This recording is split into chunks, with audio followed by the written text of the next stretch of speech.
Wakati ambapo zimesalia siku chache pekee kufikia pale siku ya Jumapili ambapo tutakwenda kushuhudia mchezo katika uwanja wa New Amani Complex visiwani Zanzibar, Simba Sports Club akimkaribisha RS Berkane. Sasa bwana, nikwambie tu kwamba Simba Sports Club wao kuna taarifa wameitoa mara baada ya taarifa kutoka pale katika serikali ya mapinduzi ya Zanzibar. Taarifa kwa umma, nikianza nukuu kile ambacho kimeandikwa hapa ni kwamba uongozi wa klabu ya Simba tunamshukuru Rais wa Zanzibar na mwenyekiti wa Baraza la Mapinduzi Dr. Hussein Ali Mwinyi kwa kulipia gharama za uwanja wa New Amani kwa ajili ya mchezo wetu wa fainali ya kombe la shirikisho Afrika dhidi ya RS Berkane.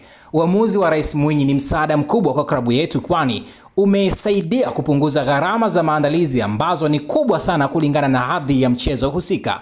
Aidha, klabu ya Simba inamshukuru Rais Mwinyi kwa kukubali mwaliko wetu wa kuhudhuria fainali hii akiwa mgeni maalum kwenye mchezo huo utakaopigwa siku ya Jumapili kuanzia saa 10 kamili jioni katika uwanja wa New Amani. Imetolewa na Zubeda Sakuru, afisa mtendaji mkuu klabu ya Simba, Mei 22 mwaka 2025. Nikwambie tu kwamba hii ni taarifa mara baada ya taarifa ya awali kabisa ambayo ilitoka katika siku hii ya leo kutoka kwa ofisi ya Rais Ikulu pale Zanzibar, ambapo Mheshimiwa Rais Dr. Mwinyi yeye amebeba gharama zote za uwanja wa Amani Complex mechi ya Simba dhidi ya RS Berkane. Na taarifa hiyo pia imeeleza kwamba Rais Dr. Mwinyi yeye ameahidi kuhudhuria fainali hiyo. Sasa Simba wametoa taarifa hii wakiwa wanasema ya kwamba kushukuru ni miongoni mwa vitendo vya kiungwana kweli walichokifanya hapa. Simba wao wamemshukuru Mheshimiwa Rais kwa kile ambacho amekifanya. Na unajua kwenye kugharamia vitu mbalimbali ikiwemo michezo, timu huwa zinatoa pesa nyingi, lakini pia zina